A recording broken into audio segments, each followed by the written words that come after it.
afternoon. Welcome to Civics Forward. My name is Michael Carney. I'm with the U.S. Chamber of Commerce Foundation in Washington. At the Chamber Foundation, one of our top priorities is elevating civics as a national priority. And today we are honored to welcome a really big thinker in this space. John Raidt, a non-resident senior fellow at the Atlantic Council, is the author of Politics, Inc., a new book that is dropping on February 15th. He also happens to be a longtime friend and advisor to the U.S. Chamber of Commerce Foundation. So we're really excited to spend the next 30 minutes talking to John about the state of American democracy, where it is, where it's going, and why it's all so important. So thanks for joining us, John. Mike, thank you. And thanks for the Chamber Foundation for hosting today. I look forward to our conversation. No, I am too. So John, back in 2017, you wrote a paper for the Atlantic Council called Whither America. And this looked at a lot of the same themes as the book that you have coming out. Why did you write the paper back in 2017, and what has changed in the 4 years since then? Yeah, I'm not sure a lot has changed. I think some of the issues and concerns that we're seeing today were in evidence then and have only gotten worse. And I think what inspired me in this was today is for many years now, a large portion of the public are very concerned about the direction of our democracy, the political division, the civic dysfunction, and the whiff of decline that if we don't arrest those two elements, will proceed. And so my effort at the book was to identify what I see are some of the systemic factors and forces that are promoting political division, resulting in civic division, and are causing so much concern, not only at home among our own population, but abroad. And in this way, I think these issues really constitute a national security issue and even an international security issue. So you use the word, there's a few different things I'd like to follow up on there. You just used the phrase civic dysfunction. Can you define what that means? Well, I think anybody who watches our political process is concerned about the negativity, the lack of the ability to tackle big problems. And our system has always been partisan. It was meant to be partisan, but it was also meant to be functional. And when you look at the trends across the board in terms of how the parties feel about one another, we see animosity and hatred creeping into the conversation here, which was not something that was typical of our system earlier. And so I think these things are continuing to snowball, again, for systemic reasons. And if we don't really get our arms around this and address these systemic issues, then I don't see the system getting much better. So we work really hard at the Chamber Foundation to keep everything we're doing completely nonpartisan. But I just heard you say that, or you clearly did not use the word partisanship when you were defining civic dysfunction. And in fact, I read where you wrote that partisanship is often too imprecise and too distracting a term when we're talking about the health of our democracy. Talk to us a little bit about what that is, because I do feel like the word partisanship has become a real shortcut for people to talk about what ails us, but it seems like you have a more nuanced view of that. Well, I think the problems are bipartisan. I think there's been a fundamental calculation has changed in American politics, where to win elections, one tried to win over a greater portion of the center. And today the calculus is quite different. And that is to inflame your base, get out the vote among your base, and don't try to appeal to the other side. And you see this, I think, reflected in Congress as well. The number of people who were, quote, considered moderates has slowly disappeared. And again, you can get into, as the book does, the systemic reasons behind that of gerrymandering and other elements that are bringing to Congress people that are a little bit more represented, worried about the party base rather than consensus. And the center ground has always been the construction zone in functional democracy. That's what's so concerning. I love that the center is the construction zone. So talk to us, we're here to talk about civics. So maybe we could use this as a moment to educate everyone. Like, what is the base of these parties and what is the center? And why is the base so influential versus the center in elections? Well, I mean, that calculus of the political consultants today is basically that's the road to victory. And again, going back to things like gerrymandering, where you have a greater and greater percentage of districts, both Republican and Democrat, represented by that party. There's really very little political incentive to be somebody who reaches out to the other side and tries to find common ground. I was very interested in Congress. There's the Problem Solvers Caucus, and it's very interesting. I started taking a look at the profile of those districts, and it shouldn't surprise anybody that they come from districts that are much more evenly represented between Republicans and Democrats. And when you have gerrymandering that both Ronald Reagan and President Obama, Democrats, Republicans, depending who's winning and losing at the time, have both called out as harmful to democracy, that situation is only going to get worse and worse and worse. So I always found interesting that the Problem Solvers Caucus, which I think has 54 members, when I thought that's what all 535 members of the House and Senate were supposed to be. But I think this shows kind of where we're headed. So when you first started talking, you mentioned national security. And just for the benefit of our audience, I'll explain that you have very strong credentials in this area, including having been a staffer on the 9/11 Commission and worked on Mideast peace. When you look beyond our shores, what are some of the national security implications you see for the state of our civic health? Well, I think people still have looked to this country as the vanguard of democracy.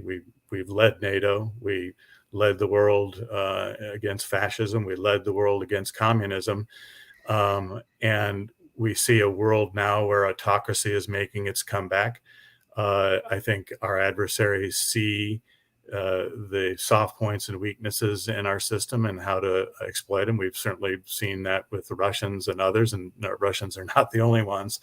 And so I think adversaries see taking down democracy from the inside is a viable strategy. And I think we see a lot of this going on, and it's going to get worse. It's something that, frankly, forefathers forecasted when they talked about factions and hyper partisanship, that this would give adversaries the opportunity to destroy us from the inside. And I think we're playing into that. And I don't think people have really gotten their arms around this issue as a national security issue as they should. And I will tell you, little canaries in the coal mine, when you look at the continent of Africa, which, when you look at the population growth, the human resource, natural resources, really is going to have a huge influence on where the world heads in terms of stability and security in this century. And you have somebody like the president of Rwanda, who was pretty favorably disposed towards the West, saying that he and other leaders in Africa no longer look towards West as a model, because they see the division, they see the dysfunction. Well, where are they looking? They're not looking in places that we would think supports the values and the principles of freedom and democracy the way we have always traditionally done so. So I think from that perspective, it is a front burner national security issue. So now that we've talked about some of the risks, some of the state of play, where does civics fit into all of this? Civics education. Well, the way the book is laid out is a set of gears that work together, that again drive division, drive dysfunction. And one of those gears is from a representative chapter I call "We the Problem," and it's basically the cultural factors that are at play. And civic illiteracy is definitely one of those factors. So I get into that in the book, and when you look at the levels of civic illiteracy, they're pretty alarming. 20% of college seniors couldn't pass a test based on high school civics curricula. 36% of adults couldn't pass a test based on questions from the citizenship test. half of us adults can't name the three branches of government. But I think probably most alarming is the diminishing number of young people who don't really see the merits of democracy. And again, I think that's a function of the spoiling of the brand, and also time alters perspective. And as we go further from World War II and learn the lessons of the Cold War, perhaps we are losing our handle on the merits and importance of democracy compared to the alternatives. So you just mentioned that young people increasingly don't see the merits of democracy, and we've seen those data, and they're very alarming. Is there anything that gives you optimism? Sure. I mean, the United States has been through a lot, and democracy tends to right itself. So I do have optimism, and I think the level of public alarm. I think there's an outshouted silent majority of people who want the parties to work together, who are tired of perpetual campaigning, who are tired of the negativity, and are going to demand better. And I think part of getting better are some of these addressing some of these systemic issues. And is there anything more that, we've talked a lot about electoral politics, but civics is about a lot more than just, kind of who wins and who loses elections. Yeah. Can you talk to us a little bit about kind of, you have a great line in the book. You actually have quite a few of them. And one of them is the American evolution. And can you talk to us a little bit about how we've evolved since the founding fathers, but then also, what we can do now to continue evolving in a very different time and place than when our founding principles and values were enshrined? Well, let's take this in two ways. First of all, defining civic literacy, and we make a mistake by thinking that's just understanding basically the processes and institutions of government and the rote knowledge. It's far more important, I think, that as important as that is, to understand the principles and the values and purposes behind it. And I think that's one of the things that our overheated hyperpartisanship has made us lose sight of, as what are those unifying principles and values and purposes. Not that we've always lived up to them, but we have continued to progress. And I think rather than breaking from our principles and values, American evolution is rooted in finding those principles and values, exercising them, strengthening them, growing them, not abandoning them, or really letting the extremes let us lose sight of really what does unify us. So where do you find those values? Well, look, the core, it's in the preamble of the Constitution, but human rights, self-government, majority rule, minority rights, the rule of law, all those things are fundamental to our national character, and they are at risk globally. And one of the reasons they're at risk globally is I think we've lost our understanding, our value in them at home. And so reconnecting with those, I think, is critical. And that's on both parties to do. That's across the political spectrum. So that's a bipartisan project. And it's a whole society project. And that's where I really welcome the opportunity to talk with the foundation, because business, I think, needs to be part of that, has an interest, a duty, and an opportunity here to advance the civics literacy.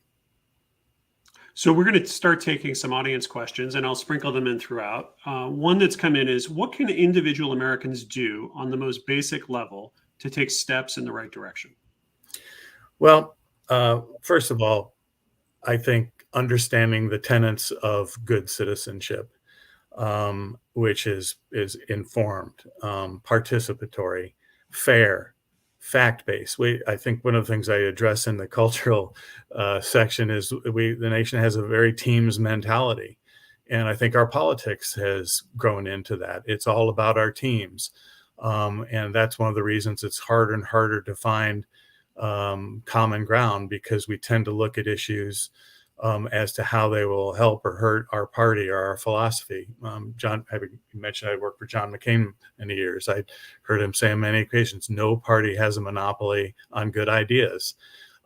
So I think recognizing some of these indicators in society that are feeding some of the hyperpartisanship in ourselves, with how we access our information and our news. Those are all factor into how we are as individuals, and all impacts our ability to exercise good citizenship. So here's another audience question. What would an ideal academic plan from the youngest citizens to the more experienced look like, in your opinion? What, repeat that, Mike? Sure. So, and it's about civics. So what would an ideal academic plan, I'll add in for civics, from the youngest citizens to the more experienced look like, in your opinion? So how could we teach this? How do we teach this? Yeah, I mean, again, I'd go back to that. I think the hardware and the software, the hardware, the mechanics of our system, the institutions, what they were set up to do, the values and principles behind them is the software. So teaching both the hardware and the software, and I think also helping kids practice democracy in elementary school and high school to understand its norms and processes is very important. So look, there's a lot of people a lot smarter than I am of how you develop a curriculum. I think what we really need to do is to help gain the national momentum to make sure that civics are taught and are promoted, not just in school and at home, but our civic institutions, religious institutions, and our enterprises. This is a whole of society imperative. So we agree 100%. We put out a white paper a while back called The Business Case for Civics. We did it with Harvard Business Review. If, not to put you on the spot, but if, you're talking to some businesses here, in your mind, what is the clear-cut business case for civic? Well, look, as I say, there's an interest, a duty, and an opportunity. In self-government, it was an 18th century French philosopher said, in democracy, the people get the government they deserve. And so I think in terms of its interests, our political system will determine whether we're stable, whether we're prosperous. All those things are important to business. And the duty is, just as business needs strong democracy to thrive, democracy needs strong business. It's vital to our power and influence in the world. And so I think any good business leader understands what's at stake and the duty for enterprise to be more involved. And then the opportunity is we're coming hopefully near the end or a new transition point in what has been a really difficult national challenge and a crisis. And as they say, don't let a good crisis go to waste. So we have an opportunity to reset. And I think the business voice has influence and clout should be using its resources and its reach to promote civic literacy and to reflect and advance, again, the principles and values undergirding our institutions and our system. Any ideas or specific tips for how people might be able to bring those values to life? Is this a question of educating employees? Is this a question of companies or chambers or others getting more engaged with the formal educational system? Where and how do you think businesses can make the greatest impact?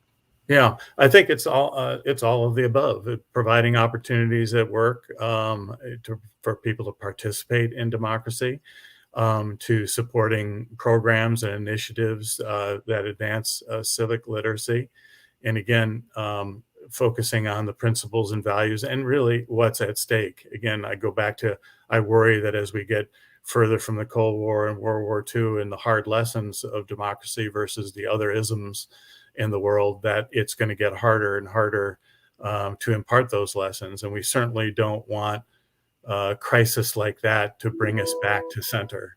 We're going to have to do that through our own initiatives and our own creativity. So you just mentioned the Cold War. During the Cold War, there was a lot of time and attention spent in this country and other developed democracies to ensure that people understood democracy and their role in a democracy and the importance of democracy to world order and to a global rules-based system.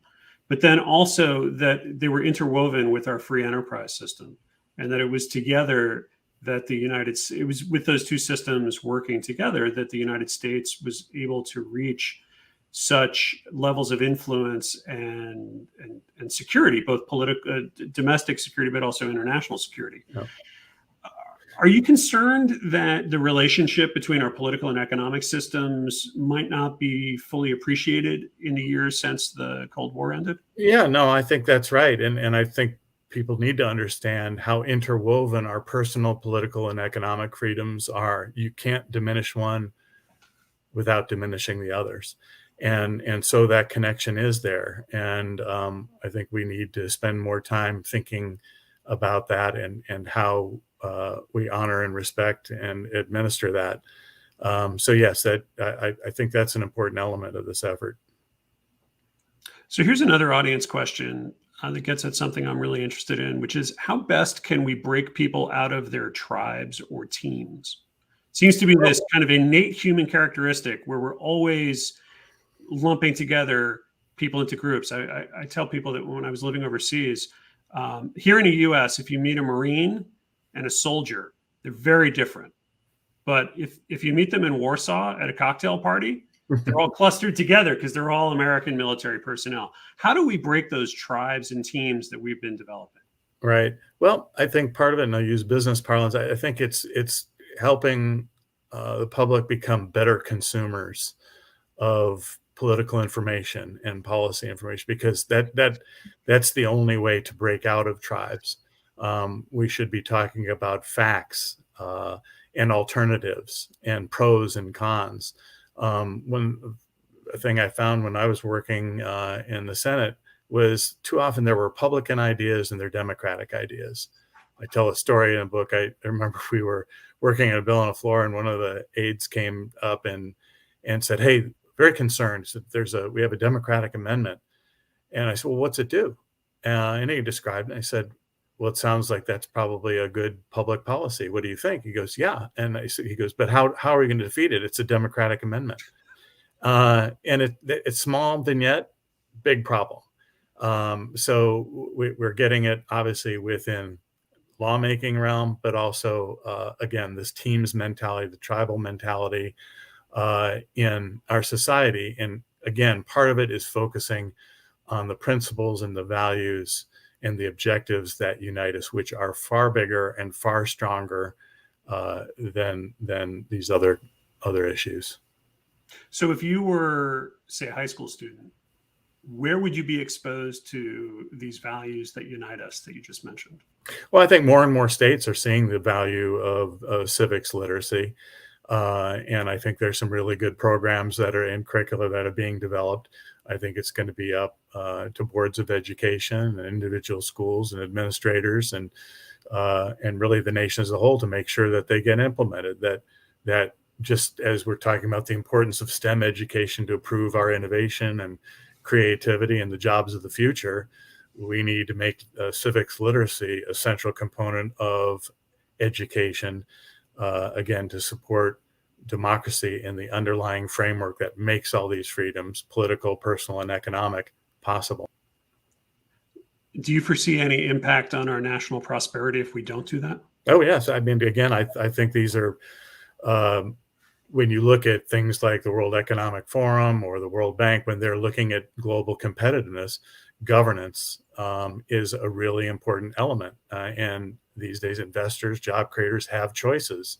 And so, yes, there is a direct connection between our political tumult, how it then translates into, I think, poorer policy, but then also, are we becoming attractive? Like most of the great innovators and creators, many of them came from other parts of the world, attracted not because they liked our good looks, but because we have an honorable, respected system. And that has, yielded untold dividends to our economic prosperity.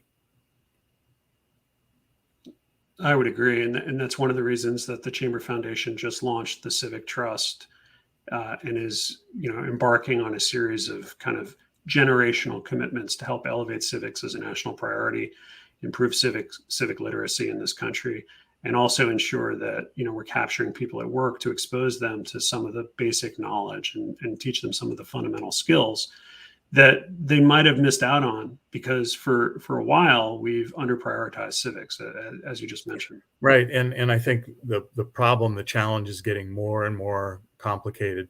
Again, this is where I have a chapter in the book on technology, the role of technology. I think one of the interesting things to me is back, and I'm not saying it's good or bad, but back in the 70s, 80s, before that, people watched three basic networks. There was a common frame of reference that I think did promote probably greater levels of unity. Now we have a situation where we have satellite and cable television and the internet, and there's 1,000 platforms, and that's a good thing, more diversity of thought. But again, it's bringing us back to center that we have to rally around common principles and values, or we're going to fracture and continue to fracture. Well, I, for one, have confidence that we are going to rally, that the business community is going to seize the moment to help ensure that we strengthen our democracy, strengthen our economic system for years to come. In closing, I think I have one question for you, John, and that is, you used another phrase in your book called the national attention deficit.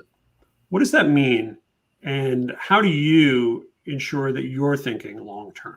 Yeah, it's hard when you look across society, even in the business community, in press, in elections. Politicians look to the next election. Business community often, a lot of times, looks to the next earnings report. Journalists look to the next story. And with technology, everything moves faster and faster and faster and faster, to the point that we can't really keep up. And that's both for elected officials who have really tough job with big demands, are constantly being asked to express their expertise on issues of the day before they even had time to really think about it, or embarrass themselves in some way by admitting that they're not sure, or they don't know yet, or they need to study it further. And the same is with us. Issues today are really complex. And when you're trying to talk politics and policy within the constraints of 8-second sound bites or a few hundred characters in a tweet, or on Facebook or Instagram, that isn't helpful. We need better, deeper thought. There's always more to the story. There's always another side. We like things black and white, good and bad. And it's just not that simple. And again, goes back to this idea of centrism and compromise, consensus, communication. Those things are all part of the construction zone of functional democracy. And we better repair them. Well, I like that as the end. John, thank you very much for taking the time to share your thinking on this, but also to talk about your book. For the audience, I'll say that John is one of the people that we have consistently called on to help us get smarter, to think through complicated issues, to identify the trajectory that our nation is following so that we can try and be at least a few steps ahead. And for that, John, we really, really appreciate your partnership. Mike, you're very, very kind. Thank you again. And thank the foundation for all you're doing on civics literacy. It's so important to the country and our future. And so thank you. And thank you for joining us for another episode of Civics Forward. If you'd like to learn more about our civics work, go to civics.uschamberfoundation.org. Until next time, my name is Mike Carney, and we'd love to hear from you if you have ideas, suggestions, or ways that we can help elevate civics as a national priority. Thanks a lot. Be well.